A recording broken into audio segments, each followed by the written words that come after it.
Yeah, I'm not gonna sleep.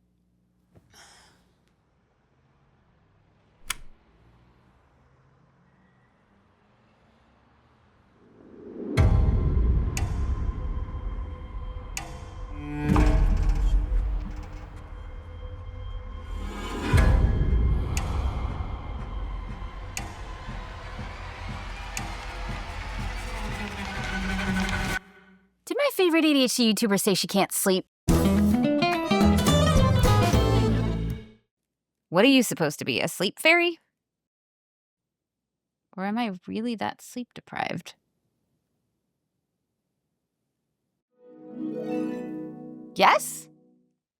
Yes. And yes, when's the last time you got a good night's sleep? I know.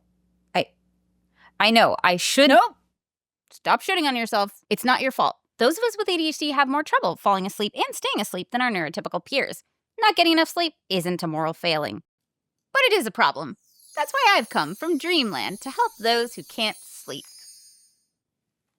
What are you doing? Responding to comments? This one's important. So is sleep. As you explain. In the video, that comment is literally on. I know. Sleep is important. I'll do it tomorrow. Yeah. That's not how that works. I've noticed that in our ADHD community, we seem to have this belief we can make up for lost sleep on weekends. But sleep debt, the total amount of sleep you miss, isn't something you can just pay back later. Just like financial debt leaves a mark on your credit score, constantly living at a sleep deficit can leave its mark on your brain and body.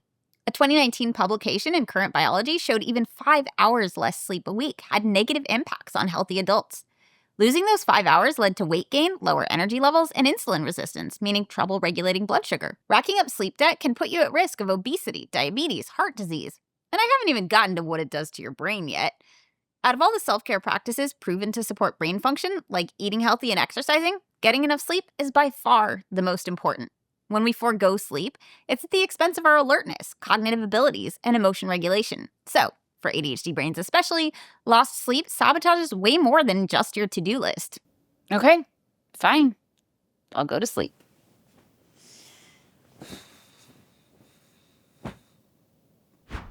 How's that going for you? It's not. Can I have my iPad back? Ow. Of course it's not going well. Because as any new mom knows, getting a good night's sleep starts long before bedtime. I don't need this kind of negativity in my life. Right, you don't. Stress is terrible for sleep. You can't sleep if you can't relax, and you can't relax if you don't feel safe. How safe do you feel right now? Seeing as you just dumped me out of my own bed or holding my iPad hostage, and how did you even get into my bedroom in the middle of the night? Not so safe right now, and I feel like that's very understandable. Precisely. This is where boundaries can help. You want to make sure you carve out enough time to wind down. Boundaries help protect that time. Maybe that means no arguing with internet trolls in the evening, or blocking news websites 1 hour before bed. Oh, I've got one. I don't talk to you within 1 hour of bedtime. Great. So, when's your bedtime? I thought that might be your answer. A lot of us with ADHD struggle with consistent routines, including bedtimes. But having a regular bedtime can be one of the most powerful sleep strategies for ADHD. A study on children with ADHD found that just 30 minutes less sleep than usual was enough to impact daytime functioning and behavior. Okay, but I don't have school in the morning, so I'm just gonna sleep in. Okay. But then what happens tomorrow night? Or the night after that? You see, sleep depends on two systems. First, there's circadian rhythm. You've probably heard of it. Think of it as your body's internal clock. It's affected by things like your hormones, daylight, and darkness. This internal clock tells your body when to wake up, when to focus, and when to sleep. Second, there's sleep pressure. Sleep pressure builds up in the same way as hunger. The longer you go without food, the hungrier you get. In this case, the longer you're awake, the more exhausted you get. Sleep is most effective when both systems work together. Ideally, you want them to sync up. This way your body builds up the need for sleep as your body clock starts nudging you toward bed. Which brings me to the problem with sleeping in. If you sleep in tomorrow, not enough sleep pressure would build up before it's time for bed, which would make it so you can't get enough sleep tomorrow night unless you sleep in the next day, which means the next night I'll be too awake to sleep. Again, right? And I've got a full schedule.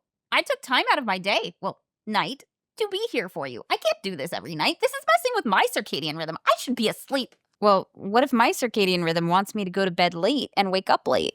That's actually really common in our community, and it's a big reason we have so much more trouble sleeping than our neurotypical peers. While we can't completely control our circadian rhythm or change the fact that business hours tend to happen during the day, there are a few things we can do. I'll talk about those in a sec. But first, let's talk about this very comfortable mattress that paid for this excellent sleep fairy costume.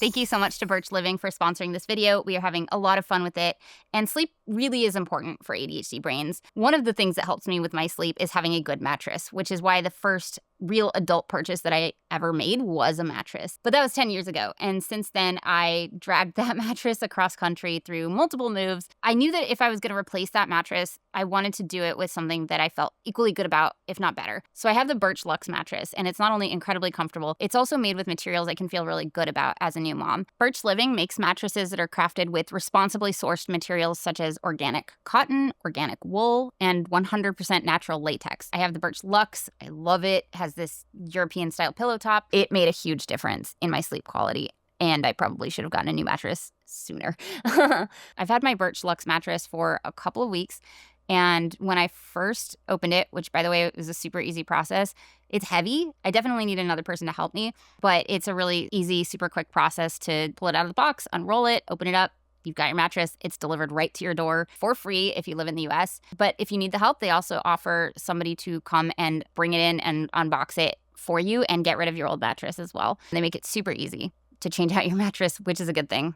We like easy. Our community needs easy. Our lives are hard. Easy is good. I wanted to partner with Birch Living because sleep is so important for people with ADHD. You guys have been asking me for a long time for sleep strategies, and here we go. There's a video about sleep strategies. Perfect fit. Birch's sleep awareness sale is going on right now, so you can head to birch.com/howtoadhd to get 25% off your mattress.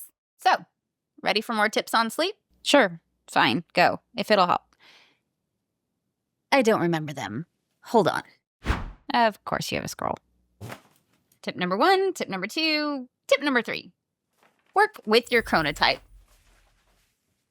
While chronotypes shift naturally throughout our lifetimes, they're not exactly something we can control. That said, we can work with them. Ideally, choose a bedtime close to when you typically are able to fall asleep. If you need to shift your bedtime earlier to get enough sleep, use environmental cues to help you do it, like dimming the lights as it gets closer to bedtime and exposing yourself to sunlight as soon as possible after you wake up. But shift incrementally, like 15 minutes at a time. Otherwise, you can make it even harder on yourself to fall asleep. If your day starts earlier than you'd like, because you need to be preparing breakfast and getting ready when your body would like to still be asleep, prepare what you can the night before. Lay out your clothes, put out the things you need on a launch pad by the door, throw together some overnight oats. You get the idea. This prep work lets you spend as much time as possible in your chronotypical sleep zone and makes good use of the time at night when you're still wide awake. Which brings me to my 4th tip. Motivate yourself to sleep. It's not always inconsistent bedtimes or worrying about work that's keeping us up. Many ADHDers also have sensory issues. Sometimes scratchy blankets or weird tasting toothpaste causes sensory issues that make bedtime routines and falling asleep much more uncomfortable. Do those PJs have tags? Yeah, let's fix that. Having a sleep setup that's a good sensory experience can help motivate you to want to go to bed. Ooh, I've always wanted silk pillowcases. Girl, you don't own a silk pillowcase yet? I did, but my partner stole it. But again, a good night's sleep starts well before our actual bedtime. Forcing yourself to quit something fun to do something boring like sleep may rely too much on willpower. And by the end of the day, chances are your willpower is pretty depleted. I talk about that in this video. Ooh, pizza. So, my final tip, choose a transition activity. Don't try to go straight from work or fun to sleep. That's a really hard transition for anyone. Our brains and bodies need time to wind down so we can relax enough to sleep. So, choose a transition activity that can help you do that. Ideally, you want to choose a wind down activity that's interesting enough you want to do it, but not so engaging you can't stop doing it. I like puzzles. I love reading and watching old reruns of Star Trek. Oh, is Stardew Valley too stimulating? That's hard to say. What each person finds the right level of stimulating varies. Speaking of stimulating, while some people can't have coffee or any other stimulants anywhere near bedtime, some people with ADHD report they actually sleep better if they do. True. Well, I know I do okay with tea. I could drink that with my wind down activities. Oh, but no screens, right? Not necessarily true. There isn't strong evidence that supports totally avoiding screens before bed. If that's what works for you, go for it. Thank the screen time gods. Isn't this how I ended up here in the first place? Sorry. There is strong evidence suggesting we shouldn't bring those screens into bed with us. And it's not even about the blue light from the screen either. Those who go to bed with their devices spend a lot of time in bed scrolling. That's 40 extra minutes we could be using for sleep. Further away. Further. Can you still reach it? How about now? Where did you put it? The bathroom. Don't worry, your charger will be there too, which will incentivize you to put your phone there again tomorrow night. And as we know, out of sight, out of mind. And as a bonus, it'll be a lot harder to hit snooze tomorrow, which will help your circadian rhythm and sleep pressure to sync.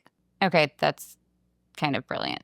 I heard it from a friend. If you need to bring something to bed with you to help you fall asleep, try something that won't keep you awake indefinitely. Think stuffies, noise-canceling headphones, or an audiobook on a sleep timer. Or a book? Okay, millennial, if you want to be all 1900s about it.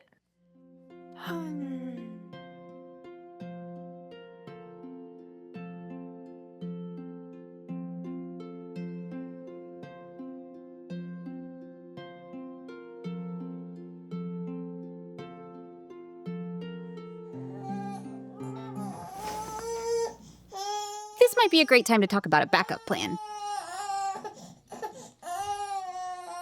Or next time. We can talk about it next time. I'll just leave this list of strategies we covered here. Bye, brains.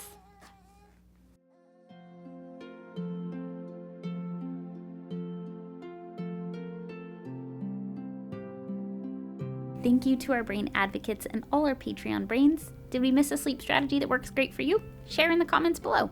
Like, subscribe, click all the things, and I will see you next video. Bye, brains.